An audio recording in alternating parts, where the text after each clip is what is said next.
Ngayon po ay ating pong last episode na po ng ating series on knowing God, the Creator of Family. Dahil yung pong buwan ng September, tayo po ay nagdiwang ng ating Family Month. Now, ilan sa inyo ang wala rito nung nakaraang linggo? Gusto ko lang malaman, huwag ko kayo mag-alala. Ayan, saan kayo? Kung sakali naman kayo po ay nagpunta doon sa mga rallies, wala namang problema doon. Napakaganda ho yung i-express natin kung ano po yung mga righteous anger natin sa ating mga puso, yung ating mga frustrations. Ganun pa man, I pray that the boldness that we had in expressing our feelings, yung mga righteous indignation, kumbaga, sana ganun din ka-passionate tayo to declare our Lord Jesus Christ, who alone can really change our nation. Ba't ko nasabi? Lagi ko po naririnig itong Vox Populi, Vox Dei. Sa alam siya, totoo lang ho, hindi ho totoo yun eh. Kasi yung kung naalala ninyo, we had that in the people's power. We had that. And ano nangyari sa atin? We even got worse. Napansin niyo ba yan? Ngayon, alam niyo po ba na yung Vox Populi, kung naalala niyo, they were the ones who were shouting, crucify Him, pero hindi yun boses ng Diyos. Yung mga nagrarayot po nung panahon ni Paul, they were trying to destroy Paul, and it was the shout of the people, pero hindi yun boses ng Diyos. Kaya wag ho tayo magpapadin lang na kapag mas maraming tao, sila na yung tama. Minsan ho, kung sino pa yung marami, sila pa yung may tama.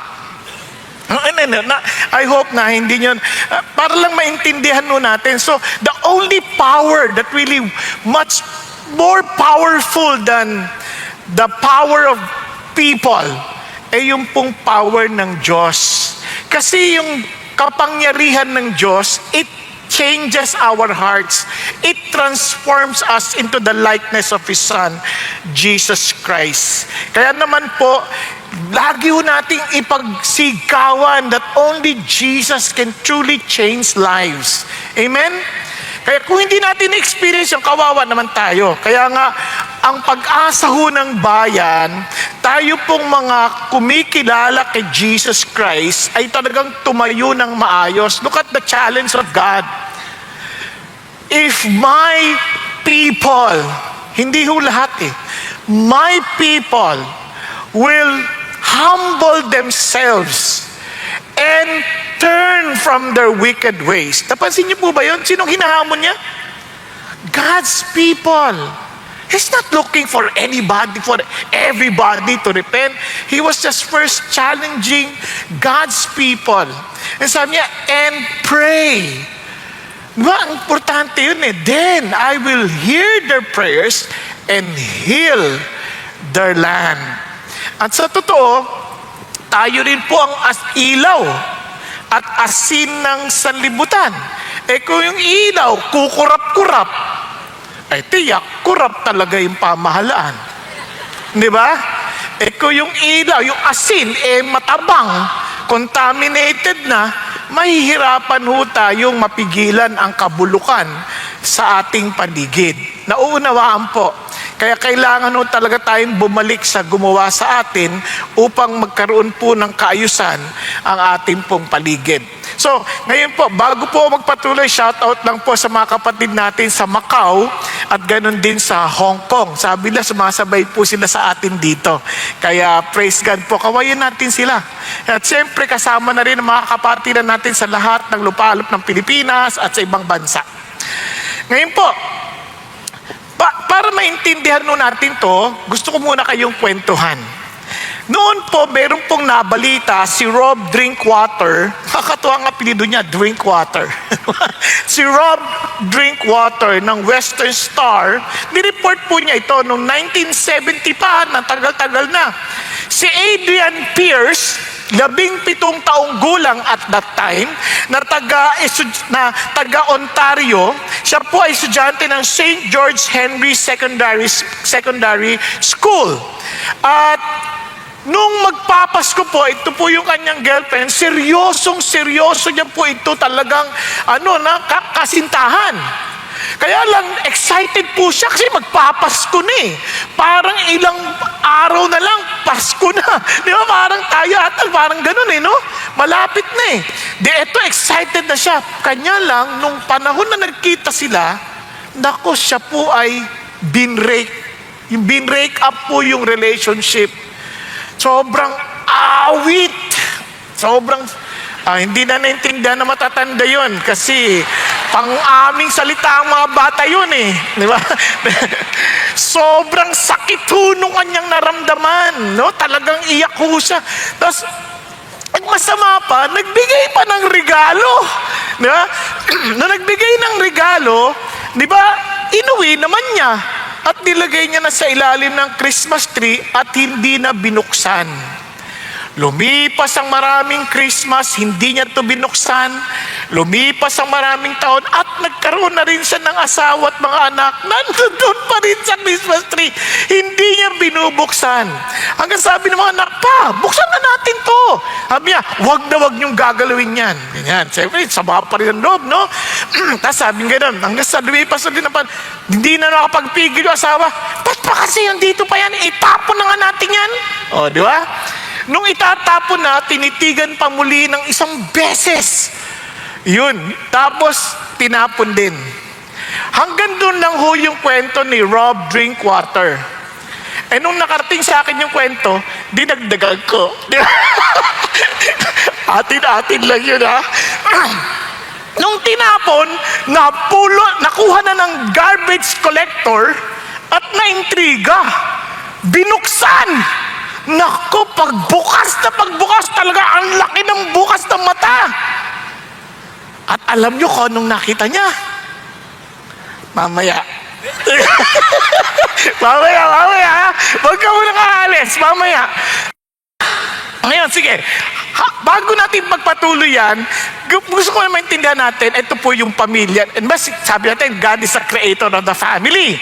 And since if we know God, obviously, we will all the more appreciate the family that He created. Tama? Alam nyo, ganito ho yan. Nung Genesis po, when God created man in His image, in the image of God, He created him. Male and female, He created them. Napapansin nyo? Now, pansin nyo po ito, God blessed them and God said to them, be fruitful and multiply and fill the earth and subdue it.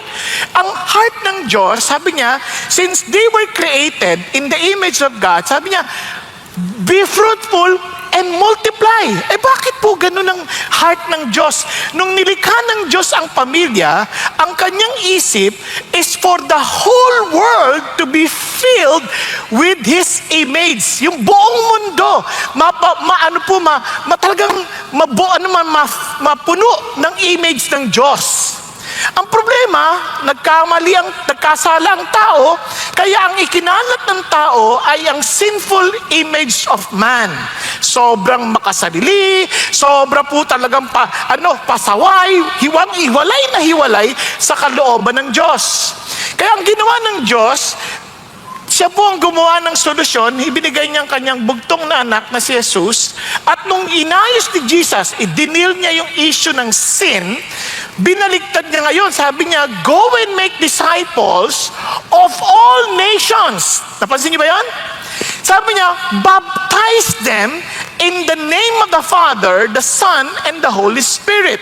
Para sabi niya, kung nung una, bago sila sumuway sa akin, I want them to become my followers and be brought back to the image of God. Gusto niya ibalik yon sa image ng Diyos. At ano yung image ng Diyos? Remember yung word na baptize, ito po ay pagpapalit kulay. Yun po ay proseso ng pagpapalit kulay, inilulubog yung tela o yung damit para palitan yung kulay. Kung ito ay puti, gagawing pula at yung pula na ang bagong image ng damit. So meaning to say, i-baptize them Ibig sabihin, ibalik mo sila sa image ng Diyos. Ano yung image ng Diyos? In the name, isa lang po yan, singular. In the name of the Father, ito po yan, para makita natin. The name of the Father and the Son and the Holy Spirit. So, ang image ng Diyos ay anong pagkubaga? In one God, in three person. No, yun ang image ng Diyos.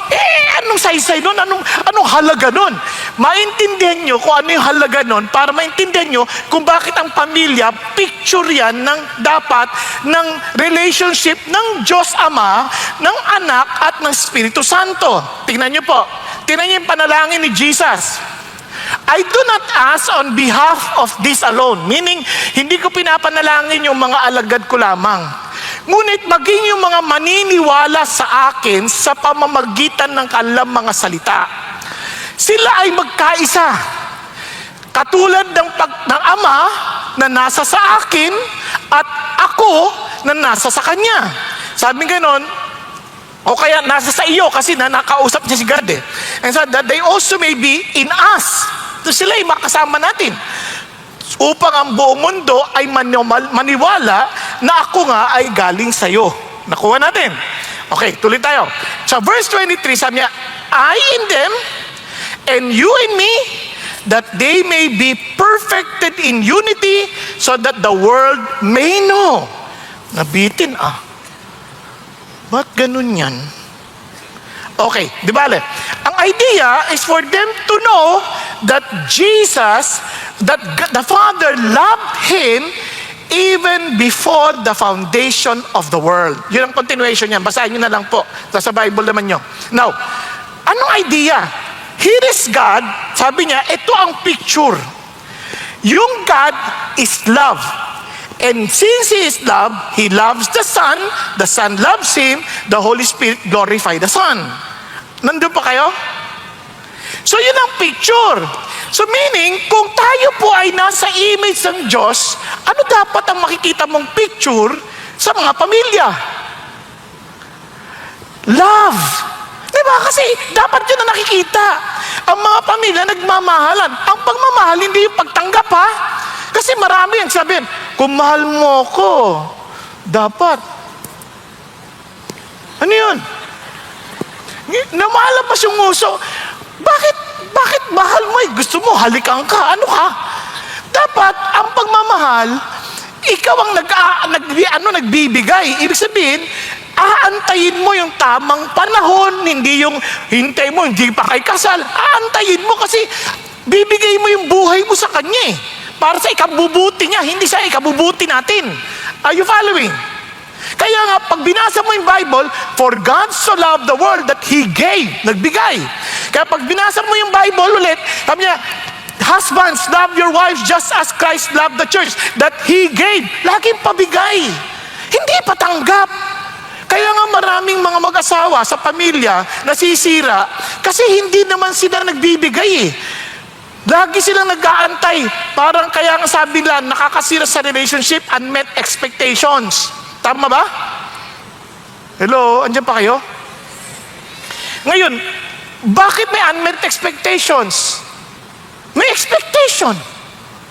Nag-aantay ka eh. Kasi hindi naman niya maibibigay lahat ng gusto mo sa buhay. Kasi tao din yan, may limitasyon. So kaya nga, ang pag-ibig, pabigay. Ganon din sa bansa natin. Kaya nga, panatag makabayan, iniibig ko ang Pilipinas. Anong sabi? Ibibigay mo yung buhay mo eh, tama ba? So in short ba? Pero ngayon ang mga panata ng karamihan, panatang makabayan, iniibig ko ang kaban ng bayan. Paano mangyayari sa atin dyan? Naghahanap tayo, ano yung makukuha, di ba? Parang yung ayuda, pareho lang yun. Yung ayudang makukuha. Lahat iniisip ano yung makakamtan. Kaya nga sabi ni John F. Kennedy, ang pagmamahal, sabi niya, do not ask what your country can do for you. Ask what you can do for your country. Di ba? Ganun din. atin. O lagay mo sa pamilya. Do not ask what your parents can do for you. Ask what you can do for your parents. Tapos mga parents, do not ask what your children can do for you. Ask what you can do for your children. Sa mag-asawa, do not ask what your spouse can do for you. Ask what you can do for your spouse. Kasi kung yan, swapang lahat, pati mga bunga niyan, swapang na rin. Hindi na magre-reflect ng pag-ibig ng Diyos. Kaya tuloy, nagkakasamaan ng loob. Kaya yung samaan ng loob, magbubunga ng marami pang sama ng loob. Now, tingnan niyo pa po yung sinabi niya, nakakatuwa. Dahil sabi niya, a new commandment I give to you, that you love one another, even as I have loved you, that you also love one another. Paano po nakikilalang tayo po'y alagad ng Diyos? Look at this. By this, all men will know that you are my disciples if you have love for one another. Tingnan niyo po yung katabi niyo. Mahal niyo po ba yan? Sabi ng Bible, and this is love, that He laid down His life for us, that we ought to lay down for our lives for our brethren. O, tingnan niyo ulit katabi niyo. Handa ka bang mamatay para dyan? Pastor, mukhang patay na ito Tulog lang yan. Na iba naman. Mapapatay ko to, Pastor. Baka magalit na naman kayo. Kasi alam siya, totoo lang, hindi yung handang mamatay, hindi naman kailangan literal patay Yung lang ibigay mo yung best mo para lang sa, kunyari, ikaw nag-aaral ka, bigay mo yung best mo para sa ikabubuti ng ibang tao. Naku para ka rin namatay sa sarili yun kasi minsan ayaw mo mag-aaral Mahirap naman, gusto ko pa matulog Di ba? Pero hindi, kailangan ko na magising, kailangan ko na mag-aaral. Iba, mga nagtatrabaho. Iba, ang haba ng break time. Umiiwas sa trabaho. Pero titiisin mo yon para lang, para ipagbubuti ko to para sa iba. Kasi tinan nyo kunyari, engineer ka, hindi mo pinagbuti. Wala, flood control, sira. Di ba? Hindi, sa totoo lang. Kasi kung pinagbuti mo yun, chechikin mo ng mabuti. Wala to sa standard. Ayusin nyo to. Tapos hindi yung babayaran agad, tapos hindi naman patapos. Di ba? Ibig sabihin, merong hindi gumagawa ng kanyang trabaho. Yung iba naman, pirma na lang. Sige, pirma na to. Tapos na to. Okay na. Hindi mo na chinek. Check mo naman. Kung mahal mo yung buong bayan at mahal mo yung mga kababayan mo, dapat chinek mo yan. Hindi ko tinitira sila. Sinasabi ko lang sa inyo mga napapanood natin. Kasi napapanood naman na natin di ba? Tinuturuan ko lang kayo kung bakit. Kasi nga ako sa mga tanungan mga tanungan. Alam siya, sa totoo lang, pag nagtatanungan, kung talagang mahal niyo yung bayan, ang tanong dapat ganito, bakit kailangan mo yung budget na to? O bakit kailangan niyo magpunta sa ibang bansa? Yan, anong tulong niya sa Pilipinas? Di ba?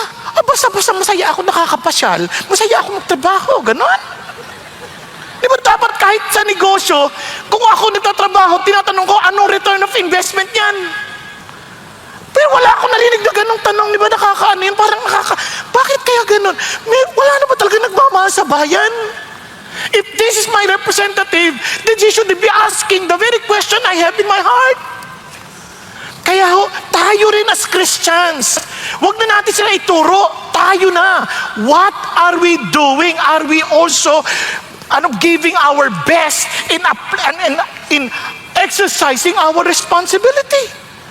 Nakuha ninyo? Kaya lahat tayo, wag na nating magturan. Lahat tayo, hamon ng Diyos yun sa atin. Kaya nga, tayo mga Christians, we need to give our best. We are always trying our best to achieve the best service that we can possibly do for the glory of our God. Amen po? Kaya lahat yun pinag-iisipan natin. Bakit? Kasi yun ang nais ng Diyos sa atin. And the last hurrah of Satan is to destroy our relationships. Kaya sabi niya, tinan nyo, but realize this, that in the last days, difficult times will come. Kasi men will be lovers of self. Wala na yung pagmamahal na galing sa Diyos, which is to give. Lovers of money, boastful, boastful, arrogant, revilers, disobedient to parents, ungrateful, unholy, unloving. Tingnan nyo, ayaw na makipag-ayos, irreconcilable, malicious gossips, without self-control, brutal, haters of good, treacherous, reckless, conceited, lovers of pleasure rather than lovers of God, holding to a form of godliness although they have denied its power. Puro na ng ako. Puro ako. Kasi makasalanan tayong lahat. Makasarili tayong lahat. Naintindihan po? Now look at this. Friends, kaya wag tayo magturo sa iba. Ito yung last hura ni Satan. Kaya even among Christians, minsan hindi tayo nagbabatian. Pag nagkagalit-galit, wala na, galit-galit na. Hindi na nag-uusap. Kaya sabi niya, bakit? Godly, but they denied its power. And alam niyo ba ang the most powerful challenge, one of the most powerful challenges ng Christians, that they may, the so-called godly people, na they deny the power of God? Alam niyo kung ano? Magpatawad. Ay, ba't gumagalaw yan?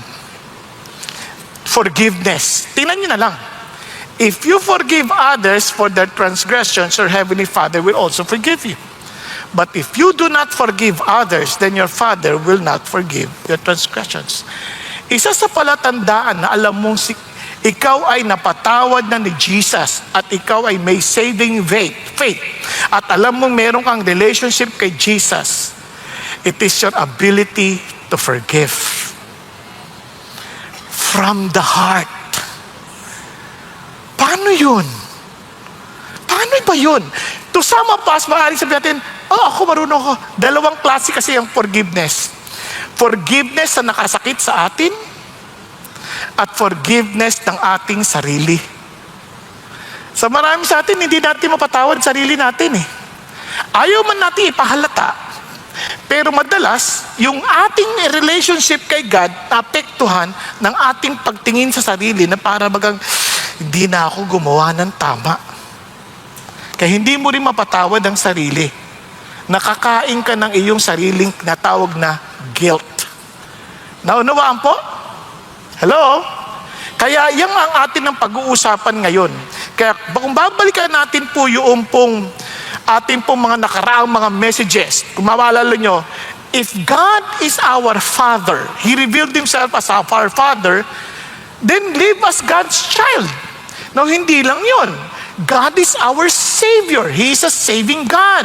Kaya Jesus in every home, making sure that every part or every member of the family belongs to Jesus.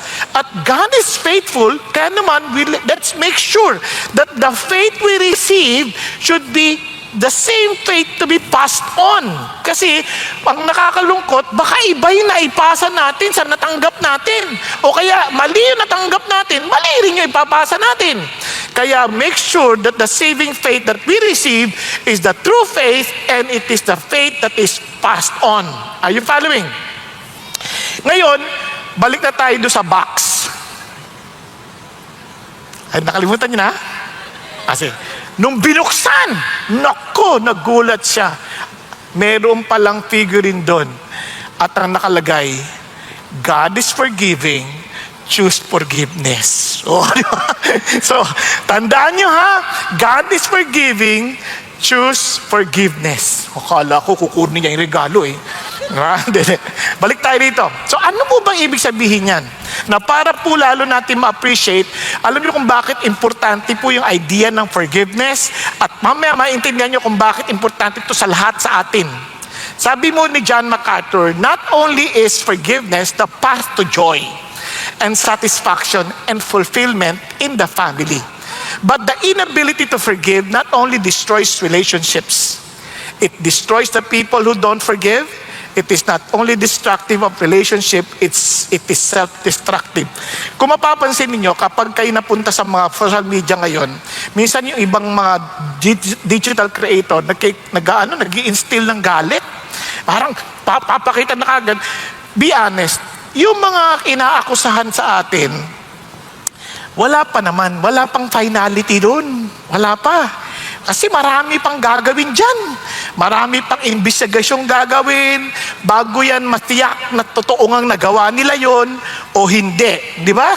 At mapalasutan man nila yan o totoo hindi, may Diyos naman tayo. Pero ang tanong sa atin, ano dapat ang ating attitude towards them? Paano kung makita mo siya pumasok dito, anong gagawin mo? Alam nga sabihin na, kunya ikaw ay aser. Oy, huwag ka dito. Kita ko yung picture mo, ha? Walang ganon, walang ganon. Di ba? Okay, makita mo sa daan, kapal, babatihin mo ba yan? Hindi, walang ganon. Kasi tatandaan natin, yung ating pagtingin sa ibang tao, it reflects who we are.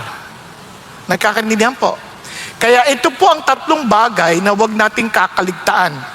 These are principles, hindi sila kumpleto, pero ito yung pinaka-basic para mapili nating magpatawad. Okay?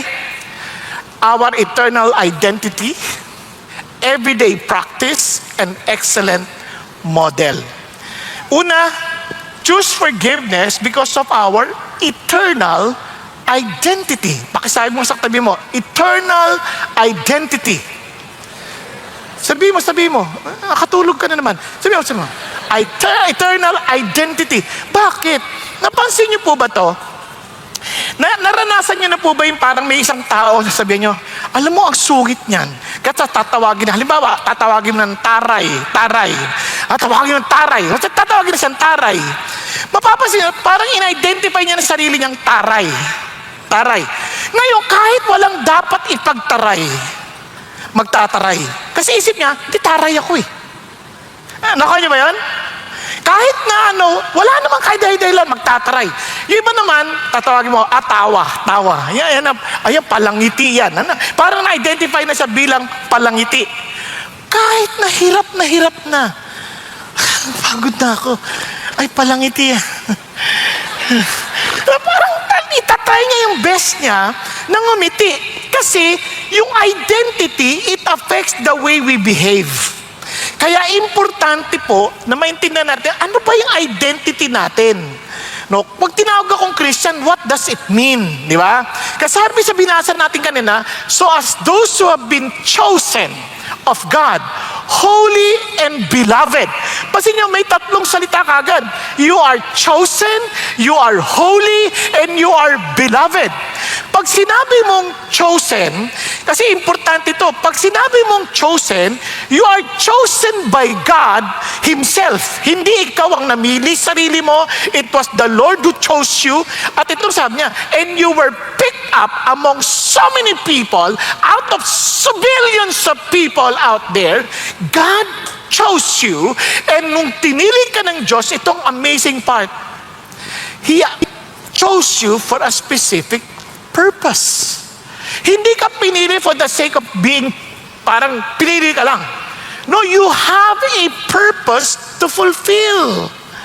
At hindi lang yon, lalo na ang picture dito is more than that. It is a choice of being part of His family. Kasi hindi lahat ng nasa orphans, ina-adapt. Pinipili lang nila yung feel nilang dapat nilang i-adapt. Are you following? Kahit tayo naman, we're so blessed. Bakit? Kasi sabi ng Lord, blessed be the God and Father of our Lord Jesus Christ, who has blessed us with every spiritual blessings in the heavenly places, in Christ, just as He chose us in Him before the foundations of the world, that we would be holy and blameless before Him. In love. Sabi niya, He predestined us to adoptions of as sons through Jesus Christ to Himself according to the kind intention of His will. Sabi niya, those who come to Jesus, they are the ones whom I have chosen to be part of my family. Kaya parang ito, yan na, predestined na yan. The moment you chose Jesus, you're part of the family. Yan, kumbaga, wala kang pwedeng baguhin dyan. That is exactly the point. Parang pag pinili mo si Jesus, you're part of my family. Kaya he who received Him, they gave them the right to become children of God. Nakuha ninyo? Andiyan pa kayo? Now, isipin nyo, now that you're part of the family, ano ng identity mo? Kunyari, kung ako ay, halimbawa, ano apelido mo, Renato? Ano apelido mo? Tupas. Kasi tinatanong lang kung totoong tao si Renato, totoo po yan. Ang apelido niya ay Tupas. Ano ba? Kasama siya ng mga tupa ni Lord. Ay, di. Now, halimbawa si Renato, inampon, halimbawa, ng pamilya ko. Ngayon, hindi na siya tupas. Saking na siya. Nako nyo, sakin na. Kasi, saking na kasi saking apelido ko. Di ba? So, ang identity niya, hindi na tupas. Saking na. Kasi, pamilya ko na siya. Kasi the Father identifies, but the Father sets the identity of the family. Kapag binasa niyo yung Bible, son of Abraham. Son, hindi naman sinabi son of Sarah. Hindi, son of Abraham. Son of Isaac. Son, kasi yung tatay ang nagde-determine ng identity. Kaya, we are sons of the Father. Ibig sabihin, God. Meaning, we are now being part of the identity sa tatay. Naunawaan po. Andiyan pa kayo. So, kung kayo rin ay tatay, tatandaan ninyo, you're the one setting the identity of the family.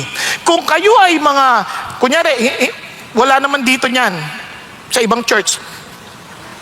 Yung tatay nangangaliwa, you're setting an identity of infidelity. Nakuha ninyo? Kaya kahit ayaw ng anak yan, one day magtataka ka, bakit yung anak, kahit hindi niya alam, biglang siya napupunta rin doon sa same problem. Kasi nga, you're setting the identity. Kaya naalala ko yung tatay ko, nung bata pa kami, sabi niya, wag na wag kang mandadaya sa school, ha? Wag na wag kang mangungopya. Kasi tatandaan mo, yan ang tanging dangal meron tayo. Hindi ko makalimutan yun. Basang alam ko, pag kami, dahil kami saking, hindi kami dapat nangungopya. Kahit di ako nangungopya. Kasi bakit? Yun ang dala namin. Sinabi ni tatay yun eh. Yun ang pagkakilala sa atin. Di ba? Kaya isa pang na hindi ko makalimutan kasi hindi ako mahilig mag-aral. Ang pangit ng grades ko.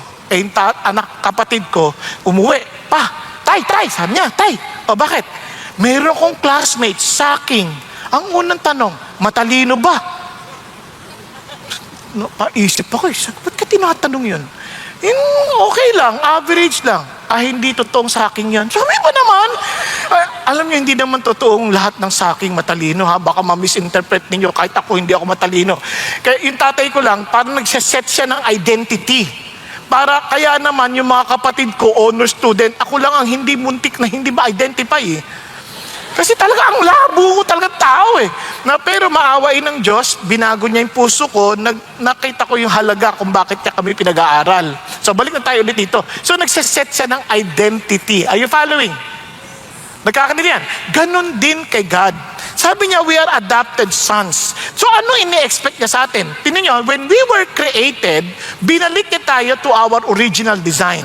First, when we were saved, sabi niya, we are saved by grace, not because of our works. Sabi niya, it is a gift, not as a result of works, so that no one may boast. It is a gift of God. Regalo yun ng Diyos. Ngayon that you are saved, meaning, kinuha ka na. Niligtas ka na sa dati mong pinanggalingan na talagang you are enslaved by Satan. Daw, ano sabi niya? Ikaw ngayon ay binalik niya sa original model. You are God's masterpiece. You are God's workmanship, created in Christ Jesus for good works, which God prepared beforehand so that we would walk in them. Ano yun? Ito yung gawain ng pamilya ng Diyos. How would I know? Basahin niyo yung continuation. Tapos pupunta tayo sa verse 18 and 19, tatalunin na natin, through Him, we both have our access in one spirit to the Father. So then, you are no longer strangers and aliens, but you are fellow citizens with the saints. Can you imagine the word? Saints. Hindi mga patayan, buhayan. Sinusulatan yung mga Ephesians. Saint. So kung imagine ko, lahat ng Christian na tinawag niya, saint yan. Yan katabi mo, saint. Ano pangalan mo, kuya? Abraham. Saint Abraham. Yun naman, Saint Abraham. Yung kayo po, Alan. Saint Alan. So isipin nyo, ilagay nyo yung pangalan nyo, Saint Alan. Pag-gising pa lang sa umaga, pagtingin mo sa salamin, Saint Alan. Lalabas ka ngayon, si Saint Alan ay maglalakad papunta na sa opisina. Si Saint Alan magtatrabaho na. Ano kayang klaseng pagtatrabaho ang gagawin ni Saint Alan? Pag-isipan nyo. Ano kayang klaseng buhay? Hindi yung Saint Gerard, hindi. Wag ganon. Kailangan, gawin mo yung responsibility mo. Di ba? Hindi yung papangalanan mo yung sarili mong ganoon, tapos hindi naman lumalabas yung katibayan. Kasi may katibayan yun eh. Kaya nga yung sasabi ng Lord, tingnan nyo an hour of God's household.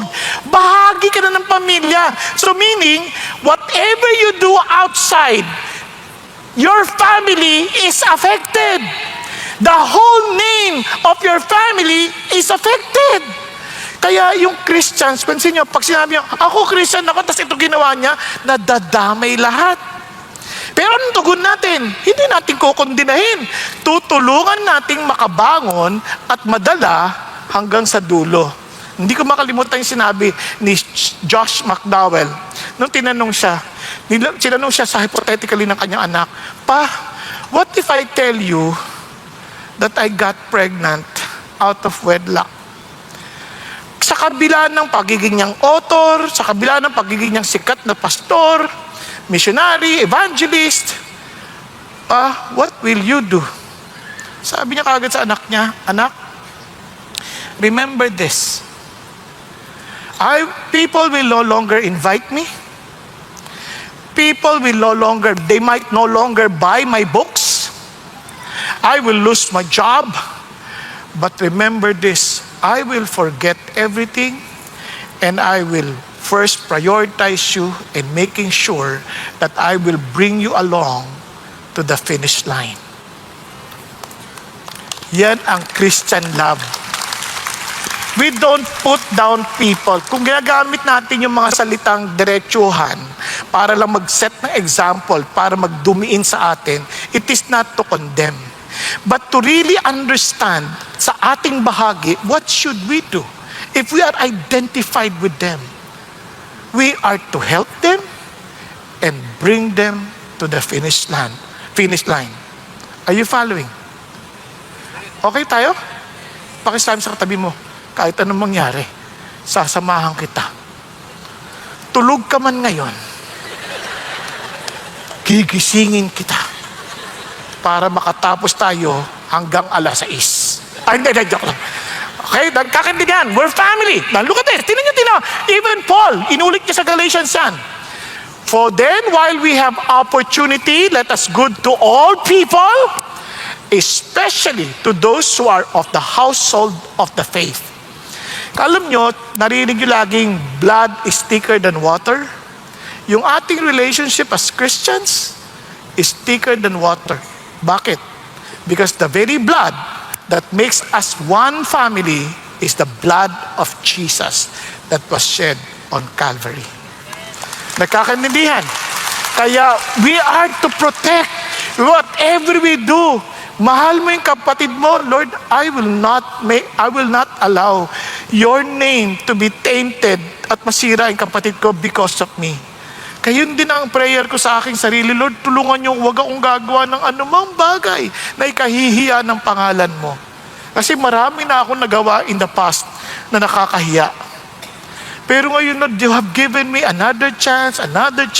Please, wag mo na akong pahintulutan gumawa ng anumang bagay na ikahihiya ninyo at ikakahiya ng pangalan nyo at the same time ng mga kapatid ko sa buhay. Nagkakaintindihan? But just in case, let's still work together and finish the race together. Yan ang Christian life. Kaya alam niyo, minsan nakakalungkot, no? Sabi na Christians are the only family that shoots their own wounded soldiers. Binabanatan natin sarili nating mga kapatid na sugatan. Pakisabi sa katabi mo, pag nasugatan ka, huwag ka mag-alala. Didiinan ko. Para hindi na magdugo. Okay, Ben? para hindi na magdugo. Now, let's look at beyond all this. Sabi nga naman, balik tayo sa Colossians. Put on love, which is the perfect bond of unity. So ano pang ginawa niya? Sabi niya, hindi ka lang basta chosen, you are holy. Amazing, holy. Well, ano yung sabihin ng holy? Alam niyo, yung holy means you are set apart. You are set apart for Him, for His purpose. Parang dedicated. Halimbawa, yung upuan na yon, blanco. Wala ba kayong katabi? May mga nakatayo sa likod, may upuan pa dito, oh. Kasi nag-volunteer. Halimbawa, ni-reserve, ayan, na-dedicated na yan kay Connie. Kung di kasi Connie, huwag ka upo dyan. Tama? Yun yung sinasabi. Kaya, pag dinedicate mo na yung buhay mo, anything that's not for God, hindi ka dyan. Kaya yung sinabi mong, para kay God ka. Yun yung ibig sabihin ng holy. Now, ito bang amazing part dyan? Kung siya yung tatay natin, yung holy, it also connotes perfection. So ano ibig sabihin? You have heard that it was said, you shall love your neighbor and hate your enemy. But I say to your enemies and pray for those who persecute you. Sabi niya, I say, love your enemies and pray for those who persecute you, so that you may be sons of your Father who is in heaven. For He causes His sun to rise on the evil and the good, and sends rain on the righteous and the unrighteous. Grabe, di ba? Sabi niya, tapos ito pang dinugtong niya. For if you love those who love you, what reward do you have? Do not even the tax collectors do the same? Di ba yung mga makasalanan, ganun naman ang ginagawa nila? Kahit sinong ordinaryong tao, yung bumabati sa kanila, babatiin lang din nila. Tama? Eh sabi niya, if you greet only your brothers, what more are you doing than others? Do not even the Gentiles do the same? Kunyari lang. Tayo, marami dito, sabi natin, no, we are one family. Pero hindi tayo lahat magkakilala. Pagdating sa labas, may bumati sa'yo. Hindi ka binati. Anong gagawin mo? Hindi ko na rin siya babatiin. Bahala siya. Ganun ba yun? Sabi niya, if you greet only those who greet you, pareho lang yun. Normal lang yun. Talagang ganun lang. But you are not the same. You are holy. Kaya, you greet even those who don't greet you. Okay ba yan? Ginreet nyo ba kanina yung mga ushers? Ginreet kayo, di ba? Napansin nyo, nagre-reklamo, hindi daw kayo nag-greet back? Hindi naman lahat. Konti lang naman yung hindi. Di ba? Ganon din tayo, magbati. Diba, yun lang. Wag na, alam nyo ba, ang laking tulong, ngiti lang, ang laking tulong. Yung down na tayo, biglang may ngumiti sa kanya. Uy, nakakagaan ng loob. Tama? Kaya yung bagay na yung pagbati, ano ba? Kaya ang sabi ng Bible, bakit natin gagawin yun? Therefore, you are to be perfect as your heavenly Father is perfect. At lalo na, secured na secured tayo because we are not only holy, we are beloved. We are so loved. Kasabi ng Panginoon, how great the love a Father has bestowed on us that we would be called children of God. So, anong identity natin? We are children of God. At kung children of God, we are chosen, we are holy, and we are beloved or beloved. Now, isipin nyo, kung ikaw'y punong-puno na ng pagmamahal mula sa tatay, hindi ka na ma-insecure magmahal sa iba. Kasi kahit di mo ako pansinin, ang tatay ko, lagi ako pinapansin. Kahit hindi mo ako sagutin, okay lang. Ang tatay ko, lagi ako sinasagot. Okay tayo? Hello? Parang kahit di mo ako sagutin, okay lang. Bakit ang tatay sumasagot eh? Yun ang idea ng Diyos. Now, look at this. So ngayon, anong gagawin natin? Kung God is love, at ikay anak ng Diyos, ano ka ngayon? Renato is love. Tama? Abraham is love. Alan is love. So, madalit salita, sino ka? Palitan mo yung pangalan mo ngayon. Renato is patient. Renato is kind. Renato is not jealous. Renato does not brag and is not arrogant. Renato does not act unbecomingly. Renato does not seek its own. Renato is not provoked. He does not take into account a wrong suffered. He forgives. Does not rejoice in unrighteousness, but rejoices with the truth. He bears all things, believes all things, hopes all things, endures all things. So paki-memorize nyo po, ipalitan nyo ng pangalan nyo. Okay tayo? Pag nagda-drive ka at kinat ka, Bong is patient. Yeah. Bong is kind. Kaya wala akong dahilan na hindi magpatawad. Because Bong is love. Tama? Nagkakaintindihan? Kapag yung anak mo ang kulit-kulit sa grocery, nagkakalat lahat. No, bigla mong banggitin, Albert is kind. Naku naintindihan na natin? O kaya wag yung gano'n, pag nag-aaway kayo mag-asawa, tapos babanggitin mo yung pangalan ng asawa mo. Charlie is kind. Yung pangalan mo, wag yung pangalan ng asawa o ng anak, pangalan natin. Okay ba? Kaya, napaka-importante nun. Now, pangalawa, our everyday practice. Siyempre, alam nyo, hindi madali yun kasi lagi na, araw-araw natin gagawin yan. Naman sabi niya, our everyday practice, sabi nga na, put on a heart of compassion, kindness, humility, gentleness, patience, bearing with one another, and forgiving each other. Now, ano napansin po ninyo? Yung word na put on, parang isusuot mo. Sabi niya, put on the heart. Pag sinabi mo the heart, ibig sabihin, hindi yung sapilitan. Hindi yung parang, di ba naalala niyo ng bata tayo, o anak, yan ang damit mo. Ano yan? Bakit? Kasi naalala ko ng bata ko, ang uso noon, bell bottom Ewan ko, naabot nyo yun. Yung bell bottom, yung nasasarad, takip yung paa, alligator shoes ang tawag, yung matataas. Ganyan. Ngayon, nung papantalo na ako, sabi ng tatay ko, palitan mo lang yung yung pantalon ko, punta ka sa tito mo, yung tito mo, magaling magsastre yun. Ang sapatos niya, baston. Yung talagang nakadiretso, walang sapatos, diretso. Papasok mo ganyan. Yung shoot, kung hindi mo masushoot. Isipin mo, nung napalitan na, sinuot ko ngayon. Bata pa ako nun. Sinuot ko ngayon, kitang-kita yung sapatos ko. Tapos sabi nga nun, ay, ang gwapo mo, sabi nung tatay. Ang gwapo Ikaw, kasi bata ka, parang nire-reklamo sa puso mo. Kinong baston. Kaya pagpasok sa school, lahat hindi mo makita sapatos, ikaw lutang na lutang. Adidas match, kulay orange. Lutang na lutang. Kaya alien na dating, di ba? Kaya during the flag ceremony, habang nakata, ang pakiramdam mo, yung flag nasa paa mo Kasi lahat nakating titing ng ang ganyan, no? Di ba? Parang hirap ng pakiramdam. So, yun, wala kang saya doon. Ito, sinasabi niya, put on a heart. Ibig sabihin, with joy, with such delight na gagawin mo to, with such na susutin mo to. Pero para ma-enjoy mo yan, kailangan hubarin mo muna yung pangit na damit, yung mga pangit na hindi bagay sa'yo. Hubarin mo muna yung bagay na damit na hindi nakakabuti sa'yo. Kaya nga, mapapansin ninyo, bago sinabi yan, sa unang verses, itong sabi, but now you also put them all aside. Put them all aside. Anger, wrath, malice, slander, abusive speech from your mouth. Do not lie to one another since you laid aside the old self with its evil practice.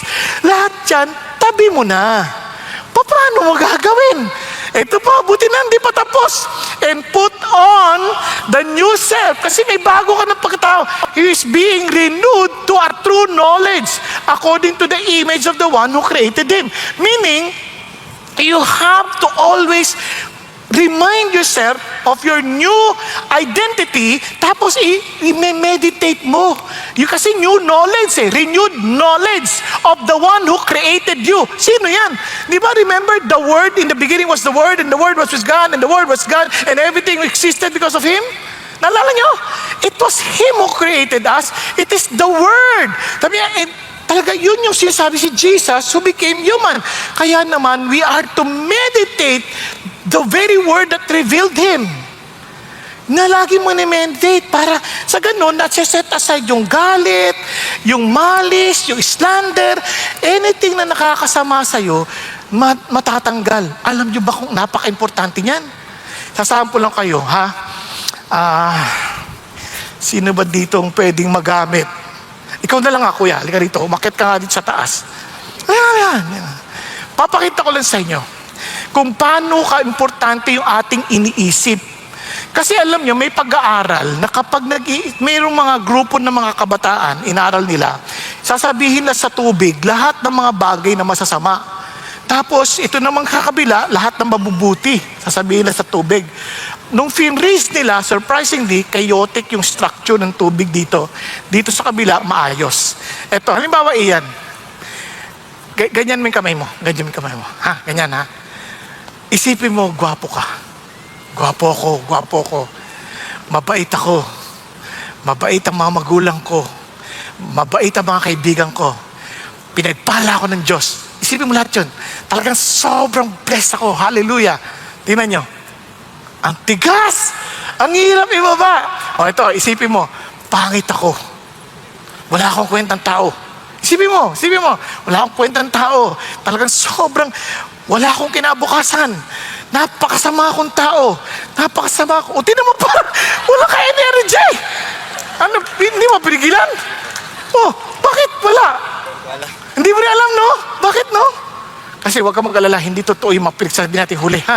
Ang totoo yung una. Salamat, Ian, ha? Napansin ninyo? Walang pagbabago doon sa pagganyan ko. Inuna ko na nga yung magaganda para hindi siya ready, di ba? Ngayon, ready na siya dapat. Pero biglang bagsak na lang. Kasi nga, pag malaging masamang iniisip natin, lalo kung meron tayong unforgiveness, minsan kung sino pa yung nagmamahal sa atin, masasaktan din natin. Wala tayong ka-energy. Nakuha ninyo? Okay tayo dyan, ha? Kaya nga, nung mga pinag-aralan lang, ito sinare ni Pastor Marty kagabi, tuwan-tuwa ako. Yung impact ng reading the Bible, yung nagme-meditate. Yung feeling lonely, nagda-drop ng 30%. Yung mga galit, laging galit, yung mga anger issues, nagda-drop ng 32%. Yung mga laging may samaan ng loob sa mga relationship, nagda-drop ng 40%. Yung mga nag-alcoholic, yung mga nagda-drop ng 57%. Sex outside of marriage, nagda-drop ng 68%. O, di ba? And feeling spiritually stagnant, nagda-drop ng 60%. And viewing pornography, nagda-drop ng 61%. Grabe ang laki ng porsyento nun. Kasi they first put aside all malice, all slander, all anger. So you can put on a new clothing. Anong ipuput mo? It is a clothing made of some special materials. And to easily remember the word kokaihu genpa befo. Kokaihu genpa befo. Imported yung materials na yan. Ano yan? Ano yung kokaihu genpa befo? Ito po yan. Tadan! Compassion, kindness, humility, gentleness, patience, bearing one another, forgiving each other. Alam niyo, pag sinabi niyo hong compassion, iniisip niyo yung awareness ng suffering ng ibang tao. Parang, kung ako sinisiraan itong tao na to, may problema siya. Palagay ko, di ba sa halip na sa mamaloob mo, palagay ko meron tong pinagdadaanan na hindi maganda.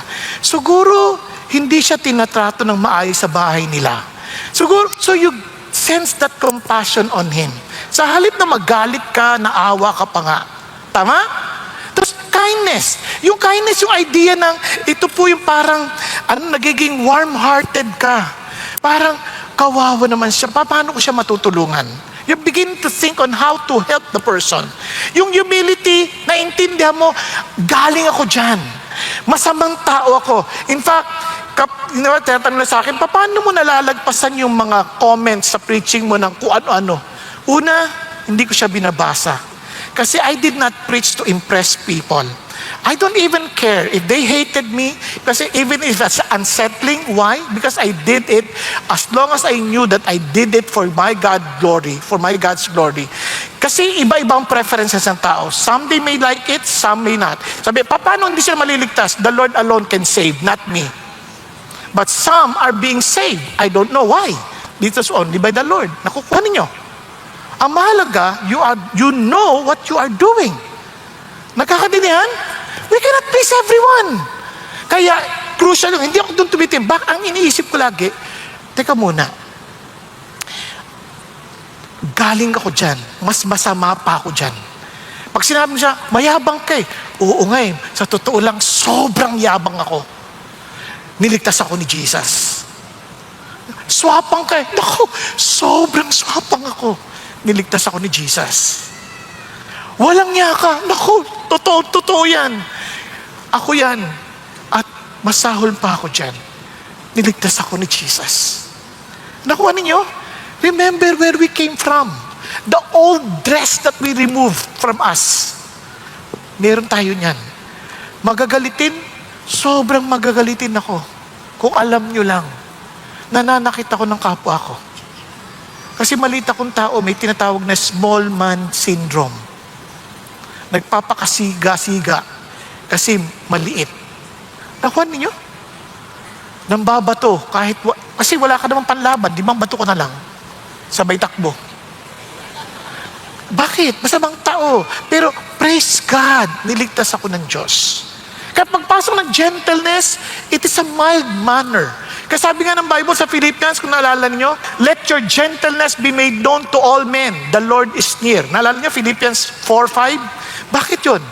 Kasi laki mo na isip, I need not to be rude on this person. Bakit? Kasama ko si Lord. Kasama ko si Lord. Alam niyo kung gaano kahalaga yan?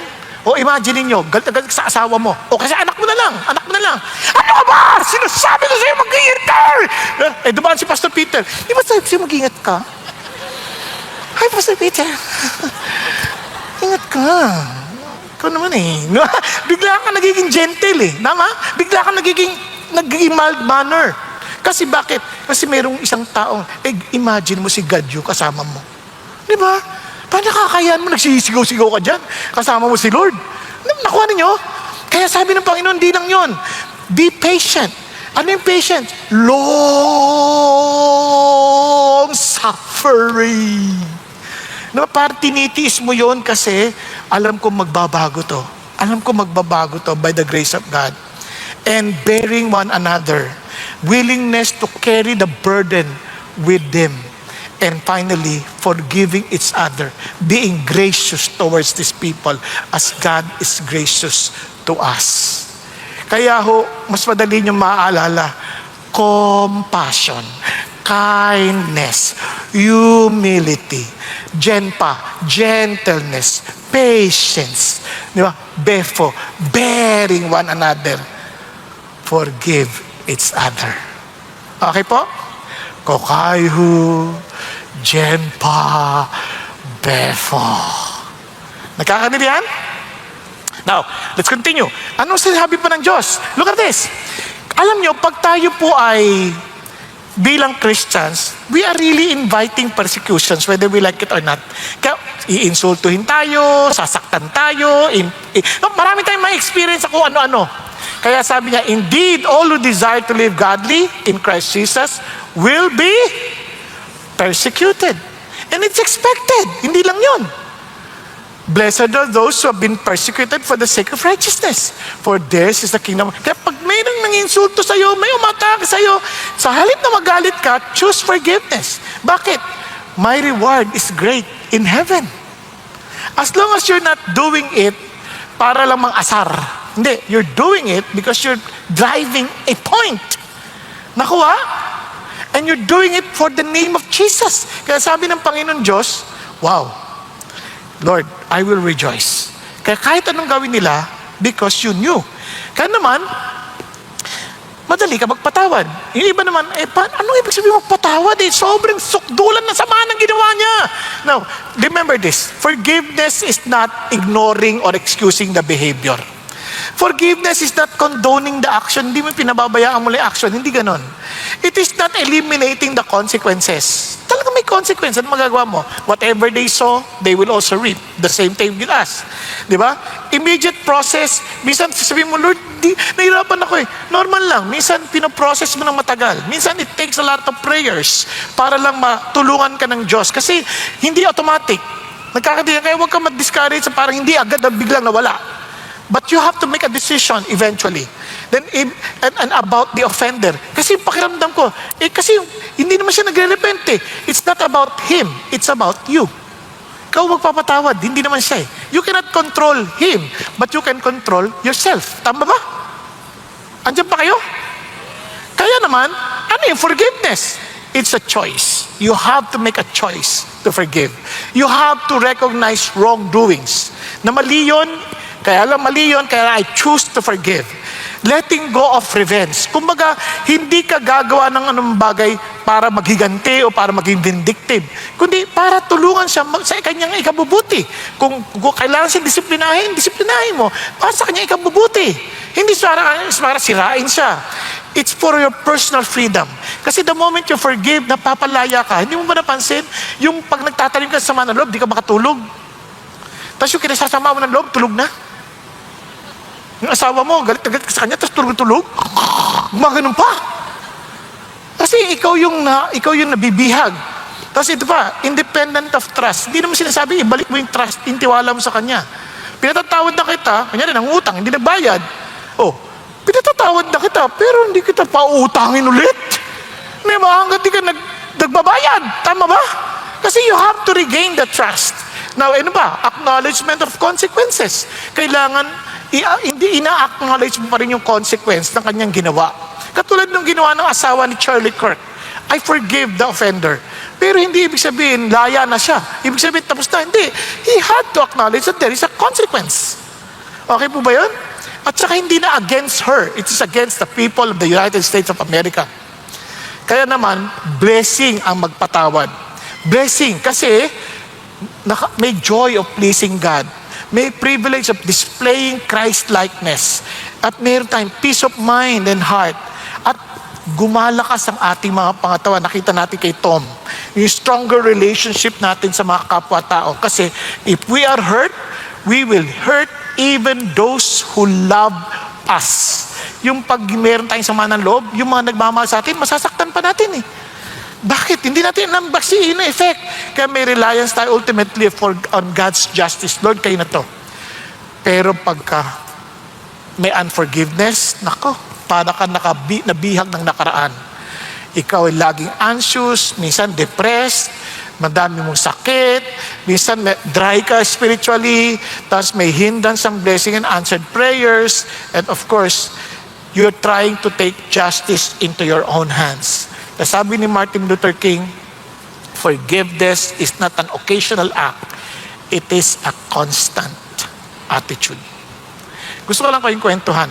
Si Will Franklin, ito po si Steve, kilala niyo, no? Steve Chapman. Si Steve Chapman, isang mahusay na singer, Grammy awardee. Nag-celebrate po sila kasi yung kanyang panganay na anak, na-engaged na. Tapos ilang araw lang, yung anak naman si Caleb, nag-graduate ng high school.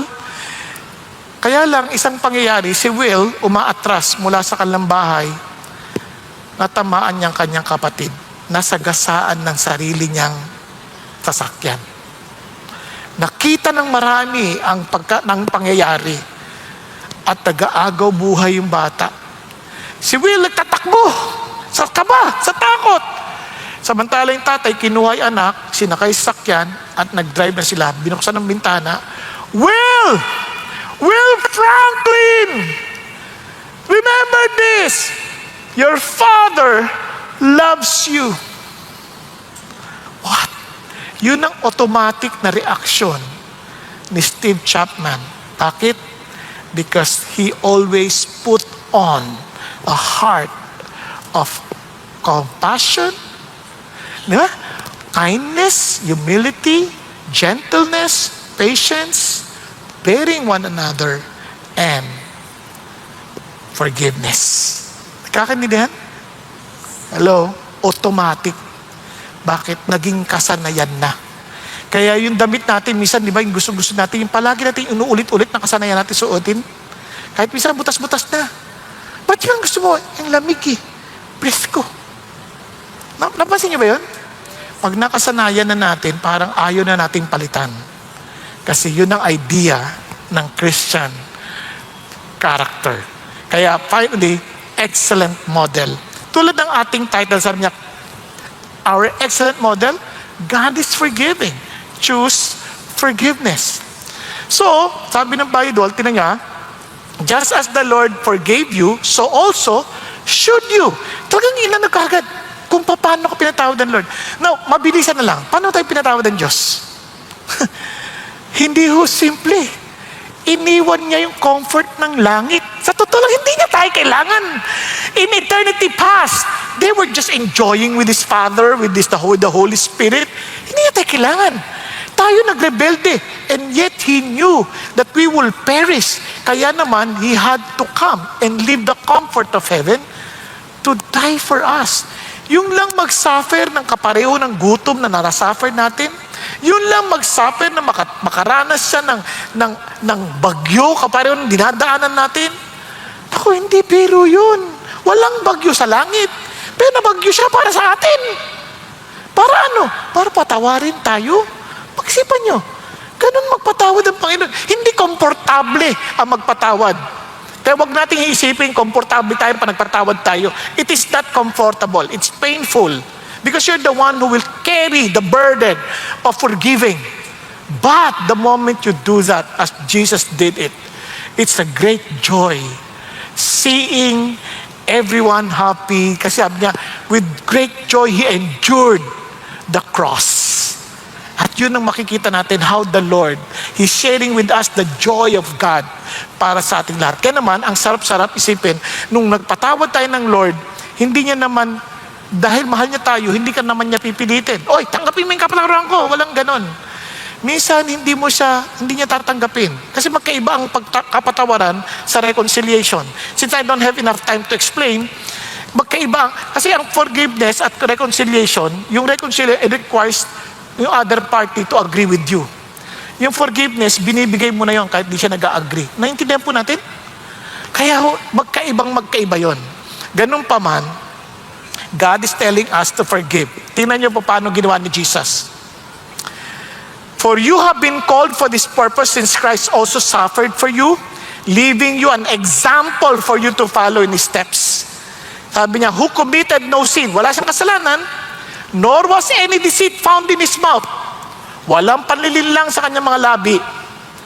While being reviled, wow, He did not revile in return. While suffering, He uttered no threats. Hindi niya tinakot. Pagtapos ko nito, lagot kay sa akin. Yari kay. Walang ganon. Kept entrusting Himself to Him who judges righteously. And He Himself bore our sins in His body on the cross. For what purpose? Forgiveness. And look at ano sinasabi niya ngayon? In the same way, you wives, be submissive to your own husbands. Wives, sino mga wives dito? Wives, makita sa kamay. Isipin nyo, kung yung asawa nyo, isipin niya, hindi nagtitiwala sa Diyos. Anong pwede nyong makita na magagawa niya? Sa palagay nyo, yung husband nyo, wala takot sa Diyos. Anong pwede niyang gawin? Mambabae. Yung iba, manlalaki. Pwede rin. Nangyayari na yan eh. Hindi naman yan pang-iinsulto. Pangyayari na yan. Tama ba? Ano gagawin mo? Tapos susunod ka pa rin. Itong lalaking to, ang kapal ng mukha, nandadaya, ha? Tapos sasadat. Ano sabi niya? Paano mo panalunin? Babaybulin mo ba? Ha? Ano mo sinasabi ng Bible? Kayong mga manlulungalun niya! Pupunta ka sa impyerno! Ganun ba? Ganun ba? Ganun ba sabi? Ang sabi, hindi. They may be won without a word by the behavior of their wives. Sweetheart, kumain ka na ba? Hindi yung iimbisigahan mo, naka-miniskirt, 16 years old. Wala! Tapos datating sa bahay, nakaganyan ka na, miniskirt ka na, ayan ba, hanap mo? Naku, wag ka nang lumaban dyan. Kasi pag may edad ka na, yung ugat labas na eh. Ganun ang mga puno, kaya wala kang laban. Huwag mo labanan doon, labanan mo sa, sweetheart, pinagluto ko ng paborito mo. Mamasahin kita. Kung ito'y naglolo ko, anong ginawa na asawa ko? Ba nalalasunin yata ako? Mahal niya. Then they will be won by their behavior. Para lalo kung mapagtibay yan, Pakinggan po natin ang testimony ni James at ni Carla dahil napagdaanan nila ito. Pakinggan po natin live. Ayan. Good day, everyone. My name is James, and this is my wife, Carla. We decided to get married earlier than we planned because I got Carla pregnant. But for the first several years of marriage, I usually went home drunk late at night, and this became the cause of our fights. Instead of avoiding those that triggered our fights, I still continued smoking, drinking, and having late night out with friends. This was also the time that I started to be unfaithful to Carla. I got involved in a relationship with another girl whom I met in one of the bars my friends and I used to frequent. I hated James when he was drunk. He was a different person, literally possessed by the spirit of alcohol. At this point, I already regretted marrying him. 6 years into our marriage, I felt things were getting worse. There were times that I caught some suspicious messages in his phone, and when asked, he always denied it. One night, James asked me to pick him up from his friend's party. As usual, I found him drunk. Before heading to the car, we both went to the restroom. I heard a girl calling his name from outside the men's room. I went out and confronted her and asked why she was looking for my husband. She was shocked and went away. That was the confirmation that James was indeed cheating on me. I was devastated and felt I was going to have a breakdown. While James was sound asleep because of drunkenness, I took our boys and left the house. This was the start of our separation. While we were trying to work on our marriage, a friend who was aware of our situation invited us to a CCF Sunday service. At the end of the service, I accepted Jesus as my Lord and Savior, and that was the beginning of my relationship with the Lord. But not for me. I didn't accept Jesus right away. While we were still physically separated and trying to fix our marriage, it seemed that things were going well. But then, I started seeing the other girl again. One morning, on my way to work, I decided to drop by our house where James was staying. I wanted to surprise him and bring him breakfast, but I was the one who was surprised. I found him with a woman in our room. That was the worst day of my life. I couldn't help but question the Lord at that time. While I was driving home to my kids, I heard a voice saying, "Relax ka lang anak, akong bahala." I pulled over to the side of the road because it was really audible, like there was someone beside me. I found myself asking, "Lord, is that you?" Then right after, I found myself crying and crying. Amazingly, that same night, I slept so well and very peacefully. Until now, I still couldn't explain it, but I'm sure it is the peace from the Lord that transcends understanding. I realized that the Lord has prepared me for this because I didn't know what I would do if He didn't make Himself known to me 2 weeks ago. At this point, I just really surrendered to Him and asked for the strength to go through each day. I couldn't reach Carla after what happened. She blocked me. I couldn't even talk to my kids. I regretted what happened. I was so heartbroken. I even thought of ending my life because I felt I had nothing left to live for. I was at rock bottom. I had no one. I had no family anymore. Even my own parents and siblings were mad at me. But then, this was the time that I found myself crying out to the Lord. I realized that He was all I had.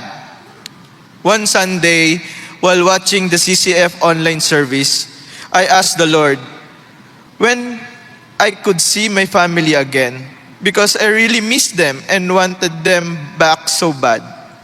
Amazingly, at that very moment, I saw Carla and our kids caught by the camera. What are the chances? I knew it was the Lord. Through that simple divine coincidence, the Lord gave me hope. So I continued on pursuing and trying to win my family back. And by God's grace, after 2 weeks, Carla had chosen to forgive me. It was clearly all by God's grace that I was able to forgive that fast. I thought that if the Lord was able to forgive me this much, who was I not to forgive my husband? And what's more amazing and unbelievable is that I found myself giving James back my full trust. Since then, we started to experience a transformative work of the Lord in our marriage. I started to realize my shortcomings as well as a wife. 2 years later, the Lord impressed in my heart to reach out to the woman that James got involved with and tell her that I had forgiven her. I was hesitant at first, but by God's grace, I was able to do it. I didn't expect a reply, but she did said one, and with an apology. Carla and I attended 2 couples retreat, which also greatly helped us to have a deeper relationship, first with the Lord and with each other. We also attended the True Life retreat and got baptized. By God's grace, I lost the desire to drink and smoke. I found myself staying at home most of the time, preferring to be with my family and play with my boys instead. I also found a new hobby in cycling, which I believe God used to replace all my vices. I have also been faithful to Carla since then. We are now also part of a Couples D group and are also leading our own Couples D group.